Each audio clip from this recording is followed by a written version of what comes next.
So we spend a lot of time with our students from that K-12, pre-K to 12. Our kids with us 7-8 hours a day. And so over time, those relationships have to develop. So we're supposed to provide a source of security, stability, especially for students who already carry the weight of feeling rejected. Now, as a result, here's the thing. When we assess the biases, there's a halo bias and then there's a horns bias, for example. Right now, the halo bias, that is the bias in which, you think about the most popular students.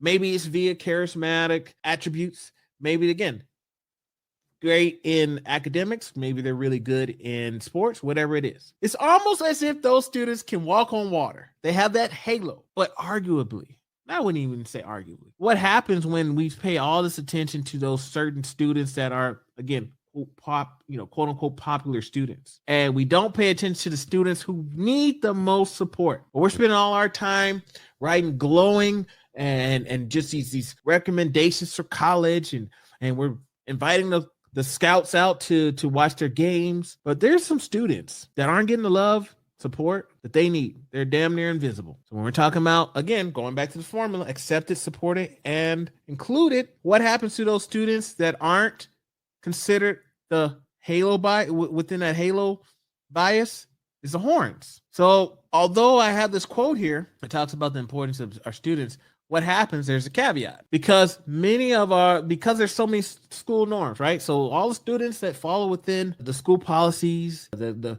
spoken rules and the spoken rules, all those different things, there's many students that don't fit within that line. They're outside of the coloring. When you talk about, you have your coloring books, and they're outside of those lines, and as a result, they may reject those connections, they may reject those bonds, and they might act out. And there's typically a story behind this. But and I'm gonna talk to our teachers for a second.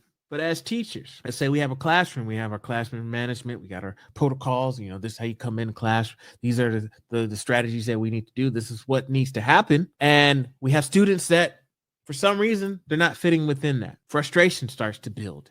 We're trying to figure out, well, why can't I get the student to respond or behave or act the way I need them to act? Why can't they be like the other students? And so what happens is teachers may respond in a few ways. Some of those ways that they might respond might be the teacher feels the need to win every battle and engages in a power struggle with the student. You didn't sit down, or you didn't sharpen your pencil at the right time, or you didn't do this, you didn't do that. So there's this battle. This student's being disrespectful. Now, again, sometimes there's more to the story, but this can happen. Another thing that can happen is the teacher feels like they need to save face by having the last word. Again, control. This is not necessarily a classroom in which I am the adult. This is a classroom where I'm the adult. I'm in charge. Whatever I say goes. Okay. So as a result, feel like they have to have this last word. Fortunately, sometimes what happens is the teacher talks down to the student. Teacher confronts the student with frequent use of the question, why? Why do you have to act like this? Why aren't you doing what I'm asking you to do? And then sometimes the teacher preaches, moralizes, and threatens the students. Seen this a lot. If you don't be quiet, I'm going to do this. I remember when I was a little kid, when I was in elementary school, I remember those days where I had teachers. I'm not, okay, I'll be honest. I wasn't a stellar student when it came to behavior.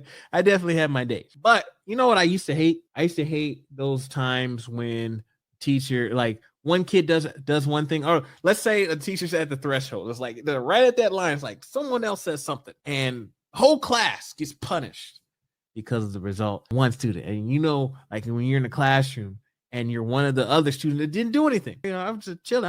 I was actually paying attention this time.